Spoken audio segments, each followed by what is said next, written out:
Jade? Good? Yeah, it's good. Well, we're gonna Yeah. go to Mom's Diner on Wednesday. Okay, Are you sweet. working? Yeah, I'll be working Wednesday. All right, everybody. We'll get started here right away. Just got a couple of housekeeping items I wanted to handle beforehand. So first off, and this probably kind of applies mostly to the march. If you guys have been out at rallies or anything down here. Yeah, we can hear. Come closer. Everyone come closer. Is it up all the way? No, you can't hear. We can hear you. Can? No. Oh, I can. Yeah, talk. That's what we do. Okay. Okay. Try it again. Is that okay? Woo! Yeah? Okay. So I just wanted to get through a couple of housekeeping items first. So when we get onto the march, I don't know if you guys have been out rallies here in Calgary before. Sometimes the reception's not great by everyone, but I just want to, everybody just needs to kind of reply in, a respectful, loving manner. We're here to kind of work from a place of love, not hate. And, if people are flipping you off or swearing at you or whatever the case is, just let it go, let it be. We're just here to get our message out. We're here to support the kids, and we want that to be the focus of the day. And then second of all, I just want everybody to enjoy themselves, take a lot of pictures, get a lot of videos, be proud of the fact that you're out here standing up for your kids, your grandkids, whoever it might be. And let's just have a real good time here together, building community and get to know each other. So thank you for that, and we'll get started right away here.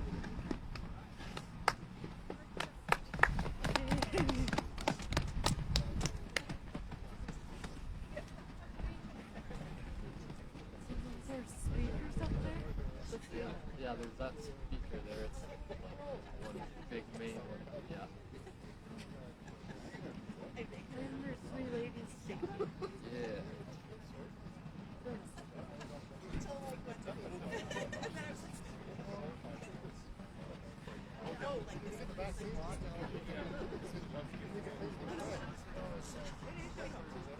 Like just like half an hour ago. Not like the last minute.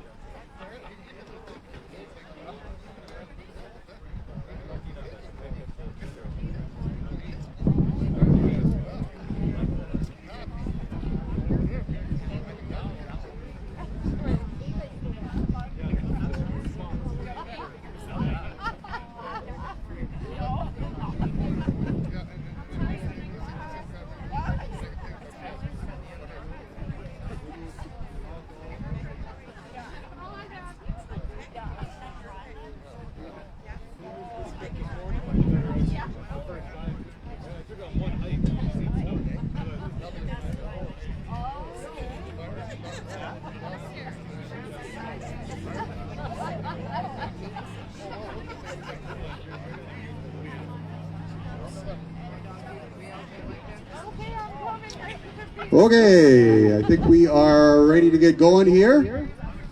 So good afternoon, Red Deer. Welcome to Freedom Rally here. Who's excited to be here today?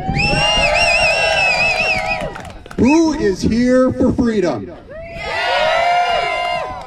And who is here to stand up for our kids?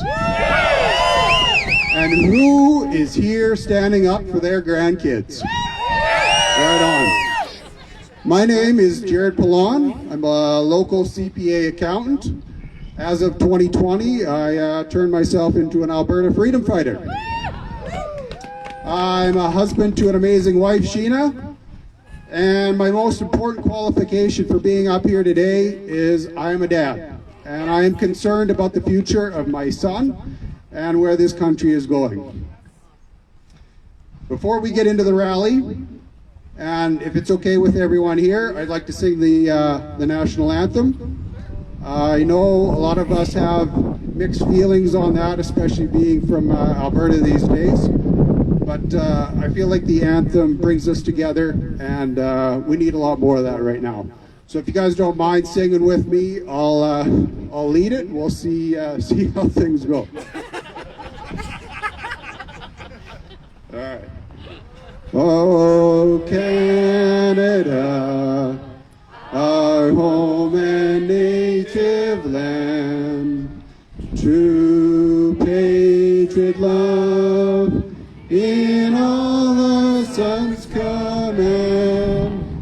With glowing hearts we see thee rise, the true north, strong and free. Woo! From far and wide, oh Canada, we stand on guard for thee. God keep our land glorious and free. Oh Canada, we stand on guard for thee. Oh Canada, we stand on guard for thee.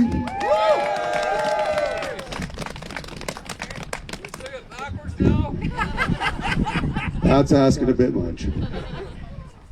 So before we get into the speakers, I just have a few comments of my own on why I think it's important for all of us to be here today, and why I think it's good for us to keep the fight going. So this is a little bit of a preamble from the Canadian Bill of Rights. The Parliament of Canada affirming that the Canadian nation is founded upon principles that acknowledge the supremacy of God, the dignity and worth of the human person, and the position of the family in a society of free men and free institutions. Affirming also that men and institutions remain free only when freedom is founded upon the respect for moral and spiritual values and the rule of law.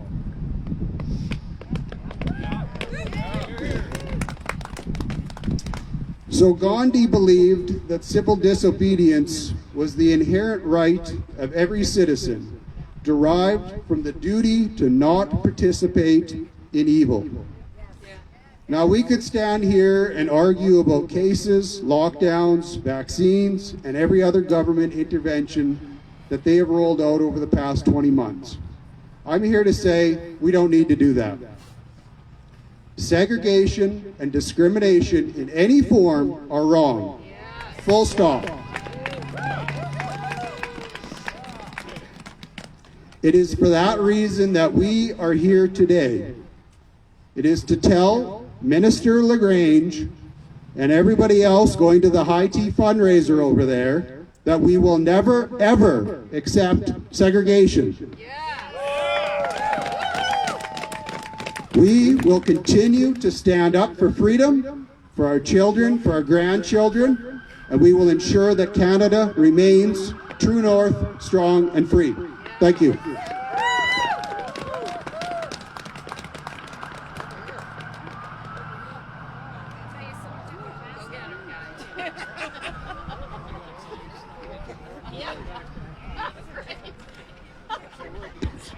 Okay, my hands aren't working that well.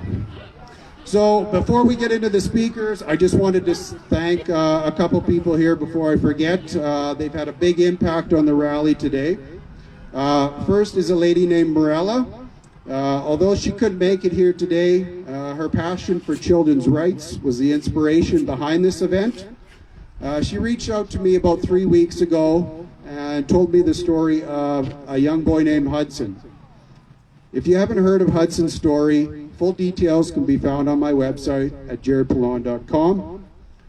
In short, this 5-year-old was found unresponsive after a 1-hour-long bus ride home from school one day. Although he is not required to wear a mask in school, he was required to wear one on the bus.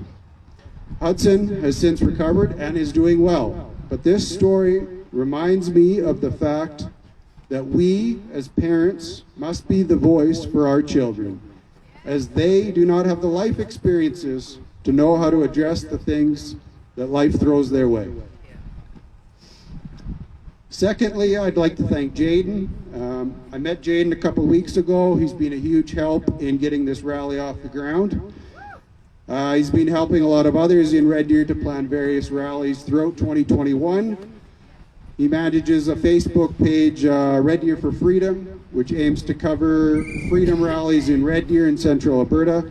So thank you, Jaden, for your help and for continuing to stand up for freedom.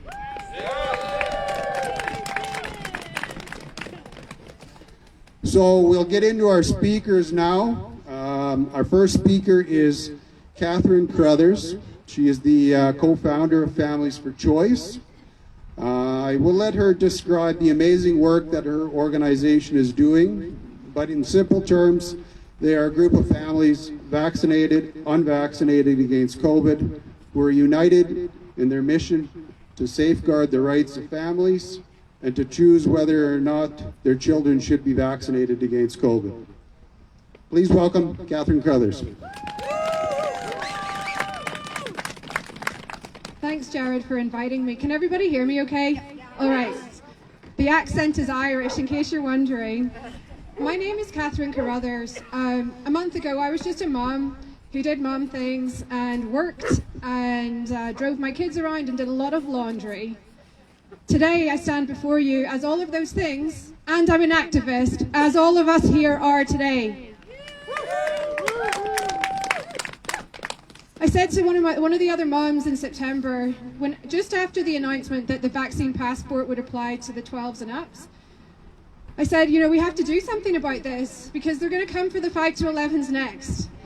And this can't just be a stitch and bitch. We have to do something. And so we had a meeting in a living room and we drank some coffee and there was maybe 6, 8 of us there. Our next meeting, we had maybe 40 people.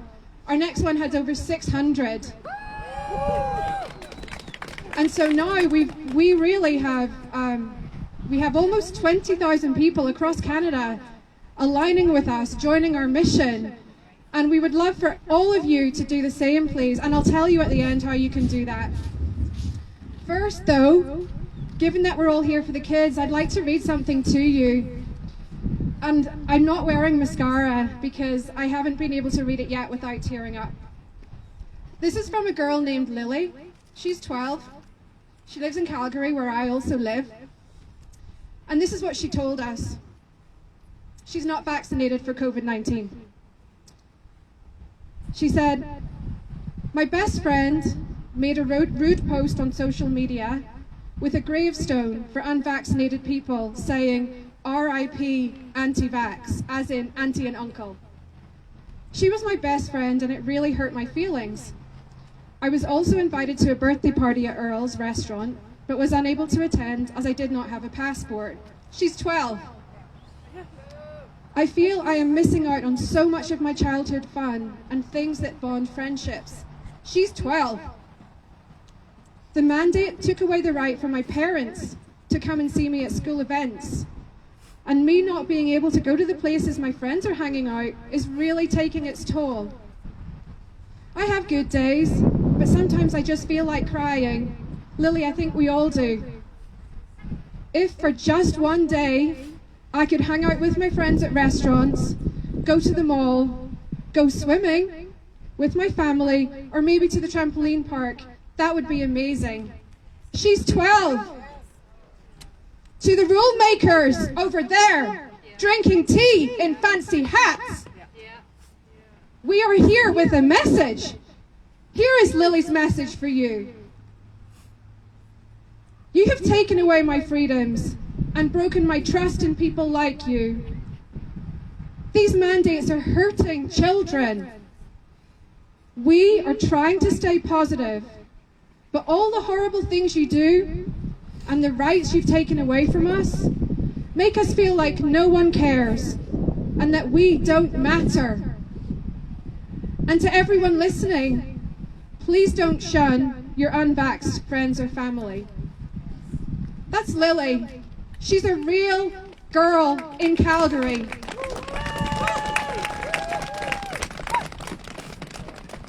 We approached. Have I lost the mic? They didn't like what I was saying. Just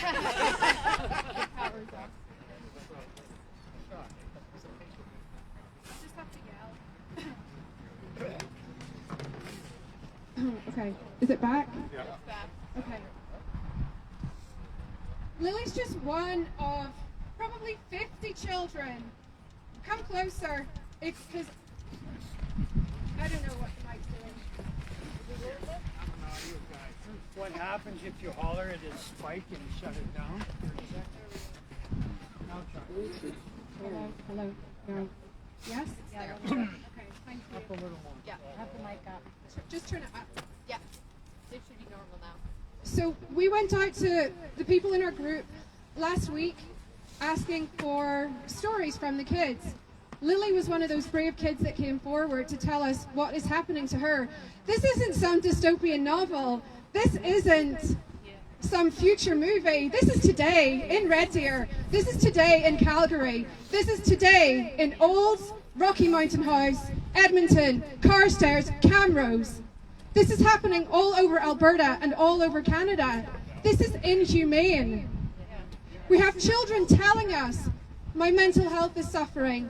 I'm anxious. I'm depressed. I've developed an eating disorder. I have OCD. And the worst, I'm having suicidal thoughts. These are children.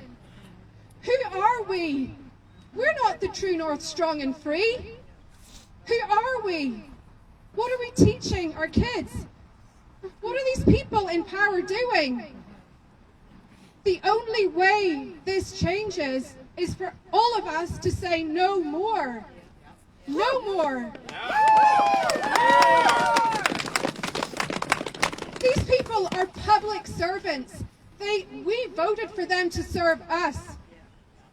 What are they doing? We don't want this. These are children. These are our future. We teach our children to love, be compassionate, be kind. That's not what's happening. What are we teaching them now? To ask their friend if they're vaccinated? It's segregation. And let me tell you something. I know about segregated education. I'm from Northern Ireland. I grew up in a civil war in the 80s and 90s. We had segregated education there. There is nothing good about segregated education because it focuses on all of the differences. What we need to focus on is what we all have in common. And that's our humanity. These children have suffered enough. It's been 2 years. They have suffered. They need routine. They need structure. They need to learn how to swim. They need to date.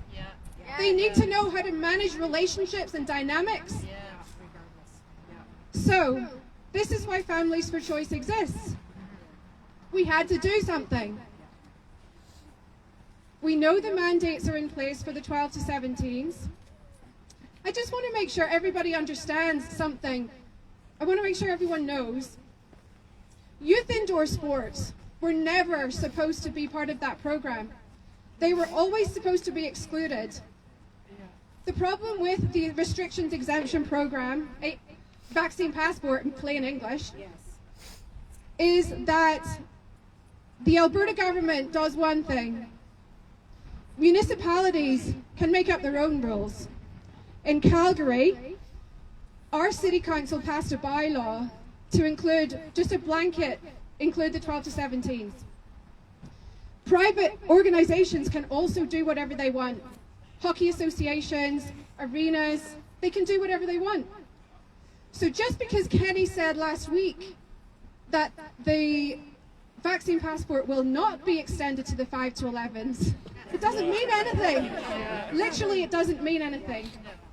So we need to stand up and we need to say no. And we have a very limited window to do that. Time is of the essence here. So,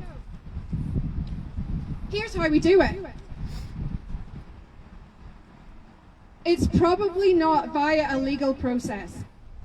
The legal process takes years. It costs a lot of money. We're doing, Families for Choice is doing that. But that's part of our broader strategy. What really makes change is public opinion. Right? We have to get noisy. We have to say no. You need to tell all of your friends to stand up and protect all of the kids. Because the way this is going, who knows how this society is going to look in 6 months' time.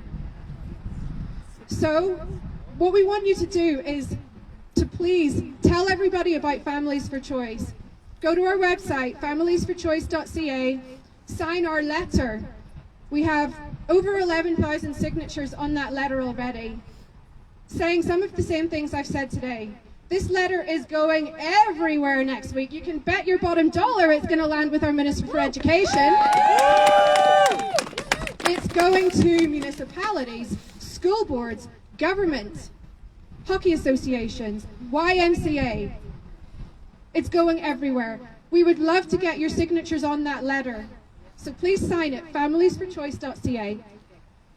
The other thing you can do, I know it's coming up to the holidays, if you can spare $10, $15, we're fundraising. What we're doing is expensive.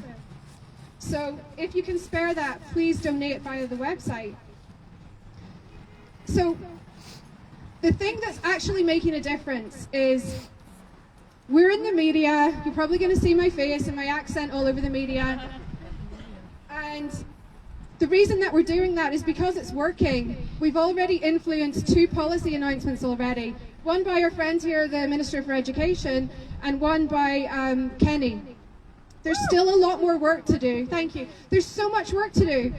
Because in the press conference just a few days ago, Kenny said, and I quote, paraphrase, the reason why we're not extending the vaccine mandate to the 5 to 11s is because they're not the ones putting a burden on the healthcare system. They're not the ones in hospital.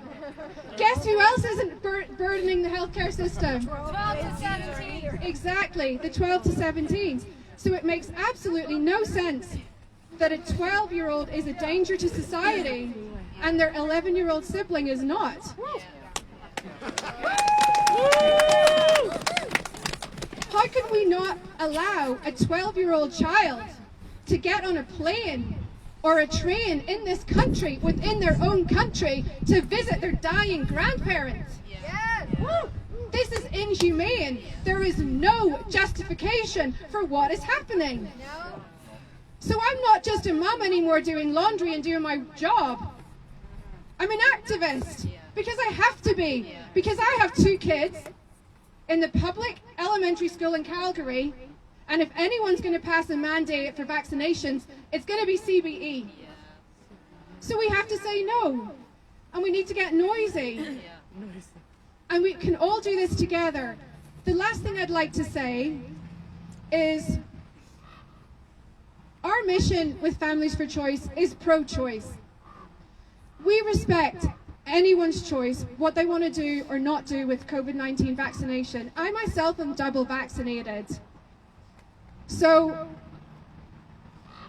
please, we're not here to try and persuade anyone to do anything. That's their choice. If you want to vaccinate your children, I support you in that. Just as I really want you to support me in choosing not to vaccinate my children for COVID-19 yet. There's been so much division. We cannot let our children become another reason to divide our society when they are our future. We have to come together. We have to find what makes us, what we have in common. And we have to fight for the kids. So my last message to the government that's represented here at their fancy tea party is 2 words. The second one's off. Back off! Thank you.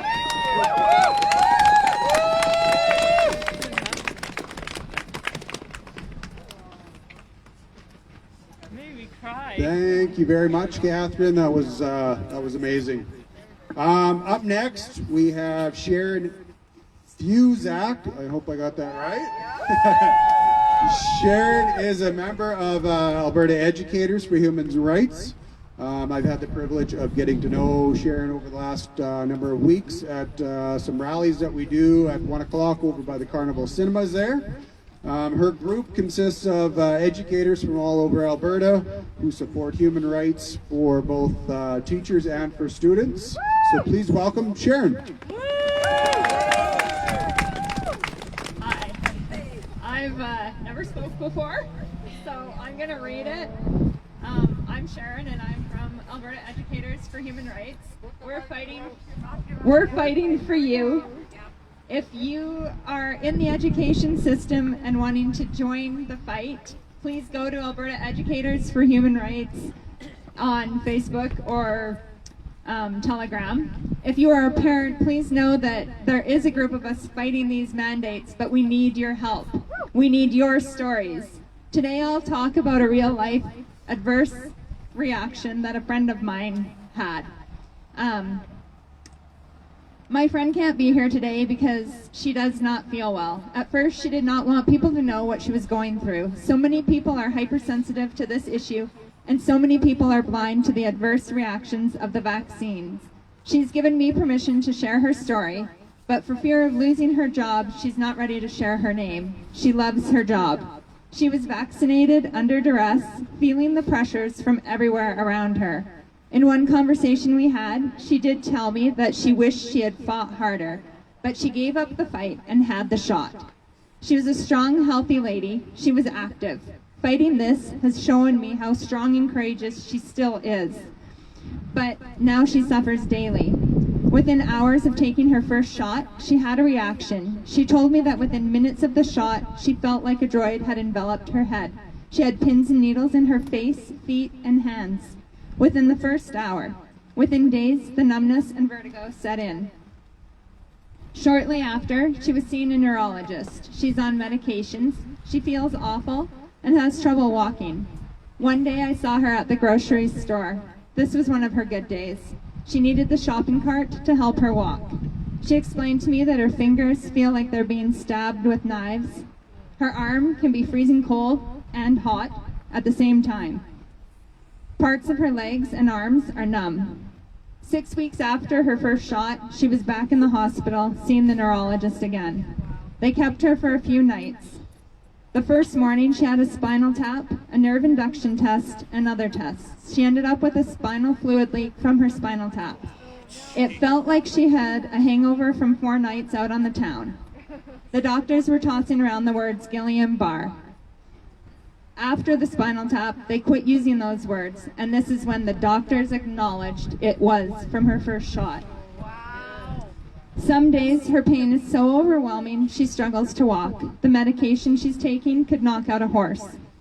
At 9 weeks, her thoughts were, when will the pain go away? When will the twitching and muscle weakness stop? When will I stop taking up to 15 pills every day? When will I be able to concentrate? When will the burning sensations go away? When will I be able to feel my face, fingertips, and toes properly? When will I hear in my left ear again? And when will the tinnitus go away? When will I be able to go back to work? She's told me she doesn't know what to do. Should she give up? Should she fight? Her cognitive thinking is now being affected. She doesn't know what to do. She said, I'm a statistic. I'm a vaccine injury. I have been left to rot in my own disbelief. She feels that she is an anomaly.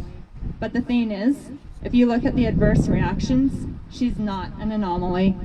You can go to the websites VG Access or VAERS, and you can look up the vaccines and see how many adverse reactions have been recorded and through how many years. I went to one site and looked into it. The measles vaccine has had 5,828 adverse reactions. That's between 1968 and 2021. All the vaccines recommended in Alberta from birth to adult have a combined total of 1,454,541 adverse reactions from 1968 to 2021.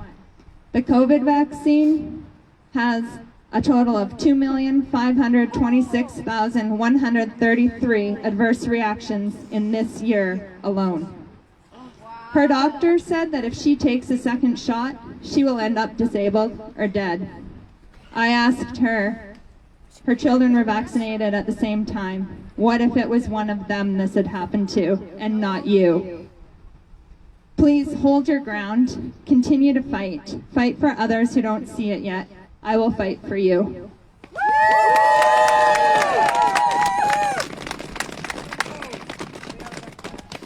Thank you very much, Sharon. I know those stories are difficult to tell and they're difficult to listen to, but they are necessary to hear, because where there is risk, there must be a choice. And in a free country, you should have the ability to make the decision on what gets put inside your body. Full stop. Up next, we have Carmen. Carmen is also with Alberta Educators for Human Rights. I've also had the opportunity to get to know her over the past number of weeks at the rallies on Sunday. So please put your hands together for Carmen.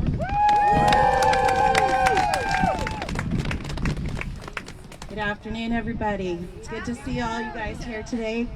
So I'm a teacher here in Red Deer, and I hummed and hawed all week. Do I want to speak in my local city and let people know where I stand? Because in my school, I don't have a voice. I'm not allowed to have a voice because that could influence what children think. So I'm happy to be here today, and I'm glad that Jared invited me. Because today I do have a voice, and my voice is strong. And when I got writing today, because I left it to the last minute, that's what I do. The thoughts just kept flowing, and so I apologize if this is really long, but I can't wing this today as a teacher because I go off on tangents, so I wrote it so that I wouldn't. So be thankful for that. Okay, so it's really nice to be at rallies. Like, this is not my first. I've become a full-time activist too. I'm a full-time mom, I'm a full-time teacher, I'm a full-time student, and I've adopted the role of full-time activist, and I'm really proud of my role here. I am a teacher in Red Deer, and I'm representing myself, but I'm also representing my colleagues, my friends, my family, my fellow parents and teachers across Alberta and Canada, and really around the world. I want to inspire you all today to keep up the good fight, but we all know that we have not chosen an easy road or path in choosing to be pro-choice in a world that wants to coerce and extort us into compliance. Our nation was founded on freedom, rights, and informed consent for all people without discrimination. And sadly, it seems to be something of the past for us. Oh yes, they all say you do have a choice not to get vaccinated, not to comply to the mandates as they have been set out before us. But we know what that really means. That means no restaurants, no movies, no sports, no concerts, no major events, no gyms, no post-secondary education, no volunteering at our children's schools, no community clubs or Special Olympics for our unvaxxed children, no community band, no Girl Guides, no jobs, no income, no surgeries, no compassion, no equality of life. No, no, and more no. Instead, we are facing a lifetime of division and suppression unless we allow ourselves and our children and grandchildren to follow the narrative that has been set out before us. In the beginning, they said 2 weeks of masks and lockdowns to slow down the transmission of COVID. Yet here we are, 20 months later, still masking, still having major restrictions, and still pushing the vax, and so on. They said if we get 70% of the population vaxxed, we'll be okay. Then it was 80%, and now it's 100%. First they said adults only. Now most places will not let children 12 and up participate in activities or access various places without proof of vax. 6 months ago, Kenny said no to vax passes, yet here we are in a state of having to use QR codes to access all community businesses, venues, and facilities. So what's next? Oh, you guessed it. It's our children, 5 to 11. They are the new target. They say public education cannot deny our children access. But you know, I thought once I had the freedom to gather and worship in church, but that's not necessarily the case today. If I do it on their terms, yeah, I'm okay. But if I don't follow the restrictions, that's no longer honored. When will public education no longer be available to the unvaxxed? or those that wish to keep their medical information private, which was also once a sacred right in Canada. Today I stand before you as an educator, a mom, a sister, a daughter, an aunt. I'm going to a gender reveal today. A colleague, a fellow citizen of Red Deer, and a friend to many facing the most difficult decisions of my life and their lives in the next couple months, as are my colleagues. Our school district here in Red Deer has recently voted yes to mandating the COVID vaccine for all staff, volunteers, and guests to the Red Deer Public School District. That means parents, guest speakers, grandparents, and staff. We cut out again. You said it again. I don't think I was yelling. Are we good? We just have to wait for power back on. Just turn it off and then turn it on. I am a teacher. I can yell. Can you hear me? Yes. Good. We got it. Are we back? Yeah. Darn it. I was going to use my teacher mic. Okay. So our school district has recently voted yes to the mandates, and that affects parents, guest speakers, and staff that come into the schools. Should we choose not to disclose or to disclose that we have not got the jab, we will have to rapid test twice weekly in order to keep our jobs. At first, the cost will be covered by the district, but then it will be placed on the employees themselves. And this will continue temporarily, they say. Until you get the vaccine. Temporary, yeah, right. But what does temporary really mean? Now this is both a policy and a procedure that will have to be revisited, but who knows when and how often? We know that research is constantly evolving, changing, and coming out with new data and information. Studies have shown that antibodies can last up to 18 months or longer in people who have recovered from COVID, yet the jab itself is barely lasting 6 months. And even with this research available, antibodies are still not being considered in place of the jab. Is this really about health and safety? No! That's a whole other speech for another day. We also know that AHS has confirmed that all people, vaccinated or not, can get and spread COVID to others.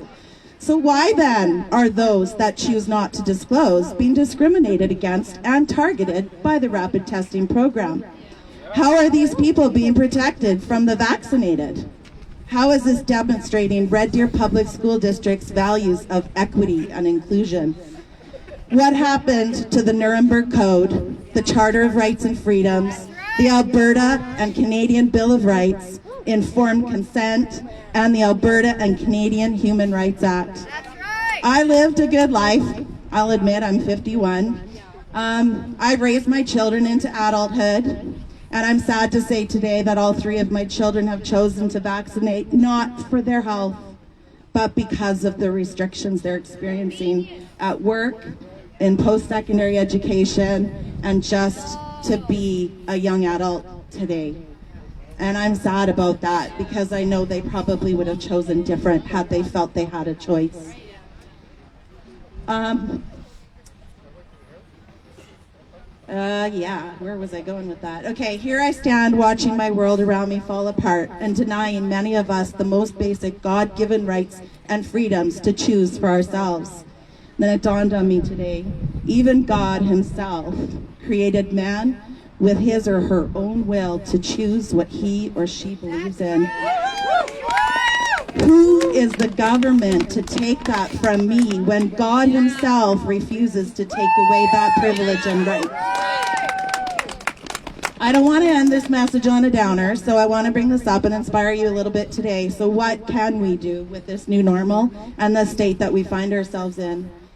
There's lots of things. For one, feel free to stop wearing your masks in public. I've done that. I've done that for 2 weeks now, and I am feeling so much freedom in that. Yeah, and when I am opposed, I just walk out the door. I don't need the confrontation. No one has the right to tell you what's right for you and your body.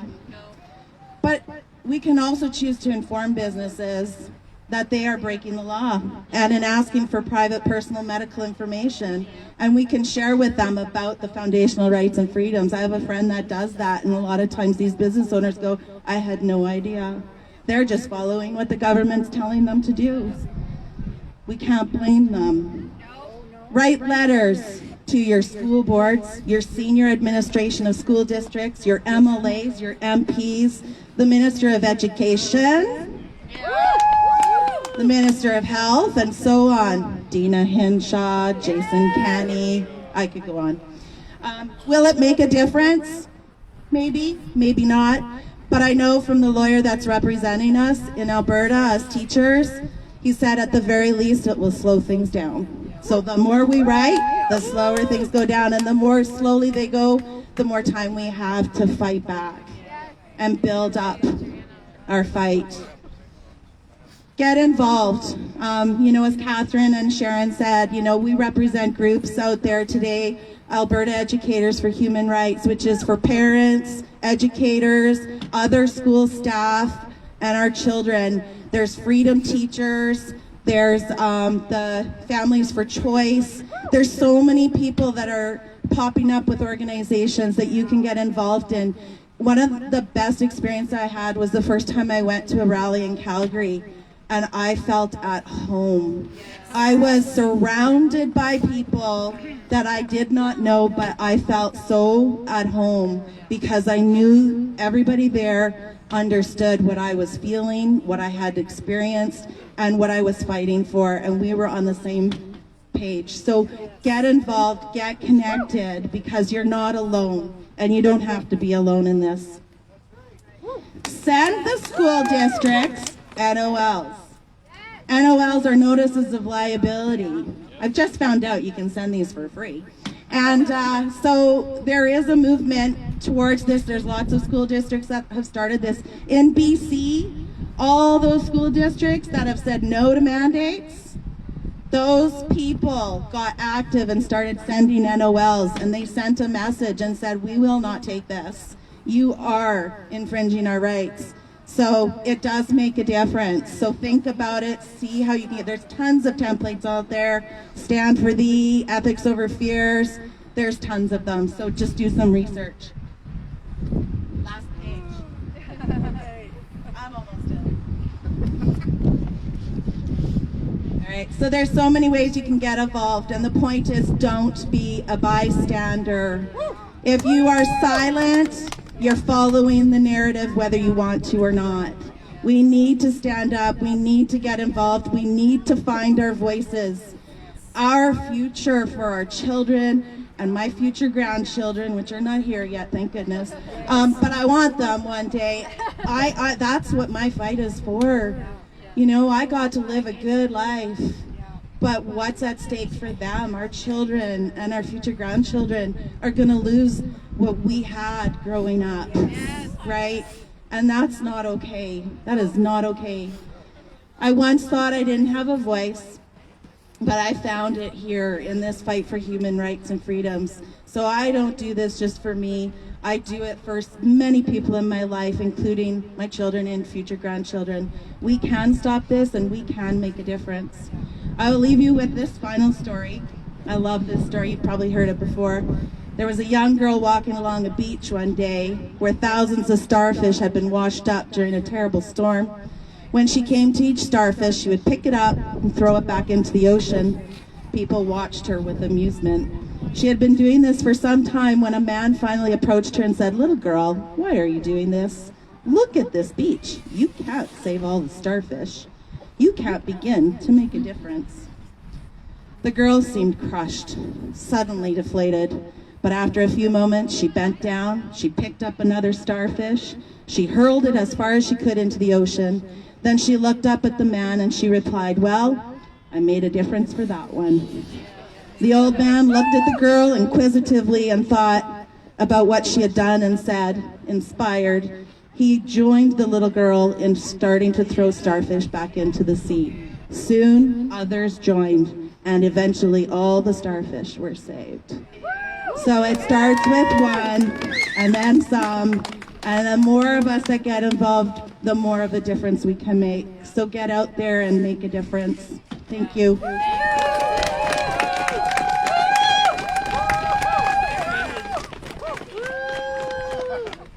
Thank you, Carmen. Thank you for finding your voice and speaking to us today. That was awesome. So one last speaker, and that's me. So I hope you're ready for it. I've got 2 quotes, 2 stories, 2 words of encouragement, and 1 call to action. And then we will hit the streets and go marching downtown Red Deer. Sound good? Yeah. So first quote, July 31st, 2021. CDC Director Rochelle Walensky, MD. High viral loads suggest an increased risk of transmission and raise concern that unlike other variants, vaccinated people infected with Delta can transmit the virus. September 20th, 2021, Dr. Patty Daly, Chief Medical Health Officer of Vancouver Coastal Health. Maybe I can answer this question briefly. The vaccine passport requires people to be vaccinated to do certain discretionary activities, such as going to restaurants, movies, gyms. Not because these places are high risk. We're not actually seeing COVID transmission in these settings. It is really to create incentive to improve our vaccine coverage. Can anyone tell me why the passport system was implemented in Alberta on September 20th and still exists today, especially for our children? So I want to tell you 2 stories. One story is from the past, one is from today. So depending on how many gray hairs you have on your head, you might have to think back a little bit. For me, it's just back to the 90s. Growing up, we all deal with our own insecurities, our own, issues that we think we need to overcome in order for the world to accept us. For some people, it's our height, our weight. Maybe we're shy. Maybe, we're not good at school, or whatever the case might be. We eventually learn to outgrow all these things, to find our path, to find our voice, and to move on. But think about today. Think about our kids. Think about the 12-year-old that is no longer able to go to Cullicut Center at lunchtime with their friends. Think of the home environments when these kids get home and they are mad. They are frustrated with their parents. Why can't I just go get the vaccine? I want to go and have lunch with my friends. Think about that family dynamic and what it's doing to families. What is going to be the long-term repercussions of that? That is what the government is doing to our children for no reason whatsoever, based on their own quotes, their own data. There is no reason for this passport system to continue on.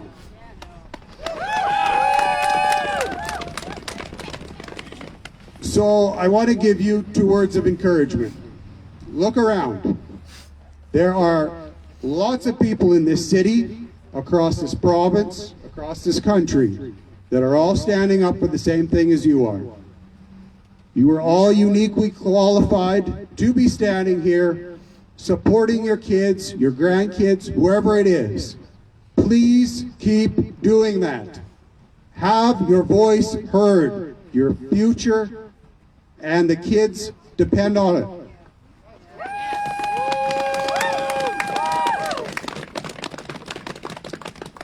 Second of all, you are your children's best advocate. Businesses have lawyers, politicians have lobbyists. Everybody has their group of people that are out there fighting for them. You need to be fighting for your children. If you don't agree with what is going on at their school, at their hockey arena, whatever the case might be, you go and talk to the person that is in charge. And you do not stop until you have gotten the situation rectified, because your kids depend on you to be their voice.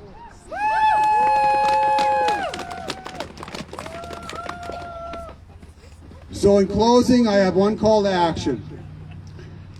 I love coming out to these rallies. I've been out to a bunch in Calgary. They are a great time to get the energy up, to build that community, to find, you know, your voice and your people, and it needs to go further than that as well. So I have been in discussion with the City of Red Deer in regards to the exemption program within their facilities. I intend to keep pursuing this until they lift this and let our kids play. So what I need from you is I have a number of sign-up sheets here. I just need to get your name, your postal code, and your email. And what I intend to do is to take all these signatures and all the other information that we've all gathered over the past 20 months and take it to city administration. And we are not going to stop fighting until our kids can go to the skating rink, they can go play hockey, they can go have fun, and they can go be kids again.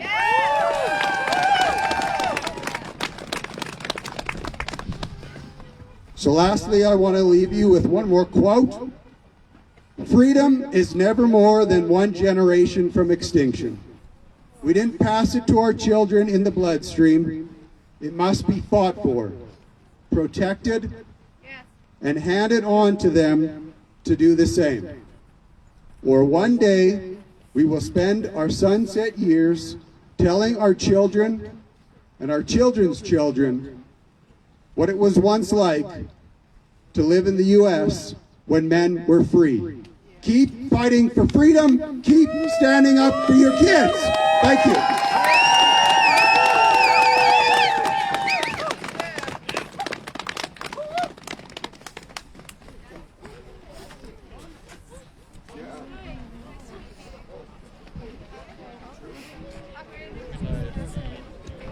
We've got one other person here. She wants to have a quick comment. Hi, my name is Andrea. I've been in Red Deer for 15 years now, and I just wanted to put out a little public awareness for you. I don't know if you know of this. Our education board has put tampons into the boys' bathrooms in our 4 lowest income schools in the community. They've done this on premises that they say, in case your mom or sister needs something at home, grab one, it's for them. I sat in a 2-hour appointment with the people implementing this program into our schools. It's put in by the United Way. We have third-party programs taking surveys on our children's sexual orientation and reproduction. And I don't know if most people are aware of this. This came out last year at the end of school in a newsletter in a link, so most people don't even know it's there this year. I sat down with them and I said that they're funding you $27,000 to put this program into the schools. I pulled 3 of my kids. That's almost $20,000 right there. It doesn't make any sense. They totally disregarded everything I had to say and everyone else that was in that room. And I don't know what else to do. Adriana LaGrange has been dodging me for 1.5 years now. So I just want to let the rest of the community know this is grooming. It's going on in your kids' schools from K to 12. Thank you.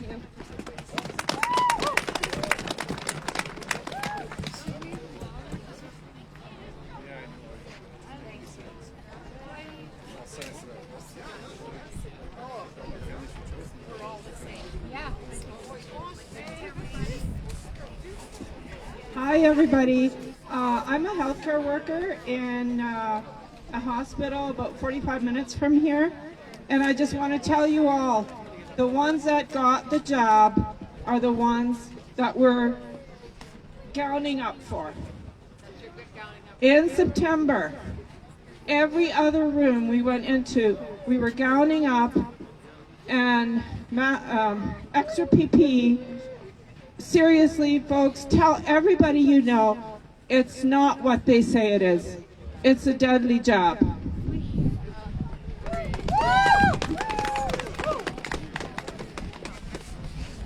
Catherine. Nice to meet you. Hi, Tim. Nice to meet you. Would you like a sign? Because I have a couple of spares. We haven't joined yet. You don't have to. But would you take it and would you reuse it? Hi, everyone. Okay, take it. And I want to say, a few months ago, I never was thinking I will use my second language, go and talk publicly. But here I am. I grew up in a system what's called USSR, what is socialism. I went to school, and what's going on today, it's not even like close what we guys think in socialism is. When I grew up, I had some choices at school, but every child was, I will say, it's hard to hear this, owned by government. You know, like if somebody was, I don't know, I don't want to even explain and complain, we have to know history. And I will study history at school, like few hours in a week. What is coming today, it's way more worse than ever before. But I want to bring in something good from my childhood as a community. I grew up in a good community because when people was care about neighborhood, you know them, we knock on the door, we can go and ask for food if we don't have it, and it was good. You know, like every society has something good. What I'm saying, at this moment, lots of things going on about vaccinate Canadian kids today, and my own kids, you know. But here we are as community. Let's open our own homes. All of you over here have a few extra bedrooms. Each of you, included me.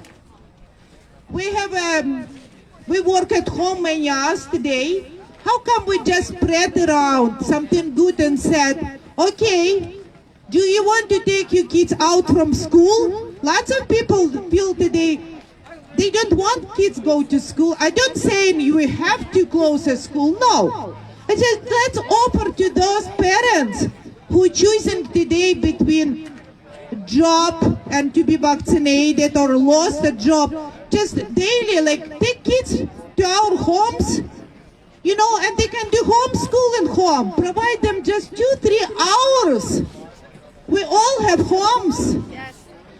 If they're a nurse and she's in need to walk away from school, from work, how come we just, as a human who's standing right here, included me, offer 1 bedroom from our own homes?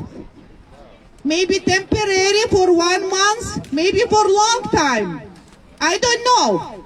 But this is what is human about. Yes. Let's just remember about we're human. Yes. Let's just don't close eyes. Let's just spread good. We can help each other. Yes. Not just support only. We talk lots now. Let's support businesses, so small. It's all good.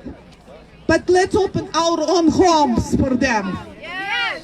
I don't know. I'm just like, I don't know. I was just thinking, I was going to put on Facebook lots of thought on me.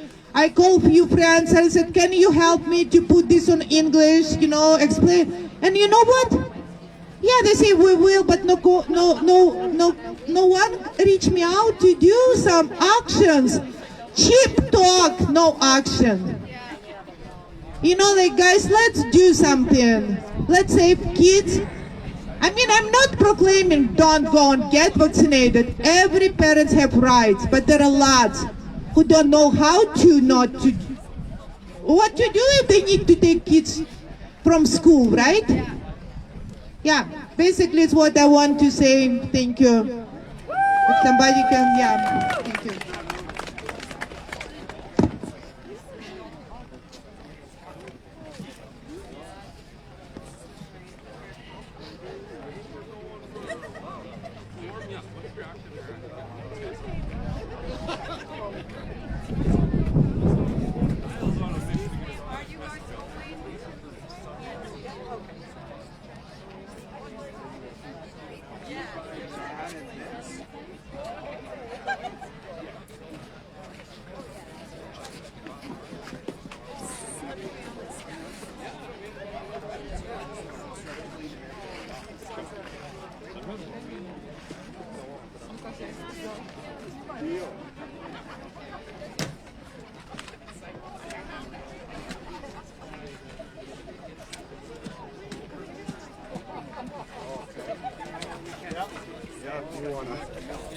you to give you a And hand. it's got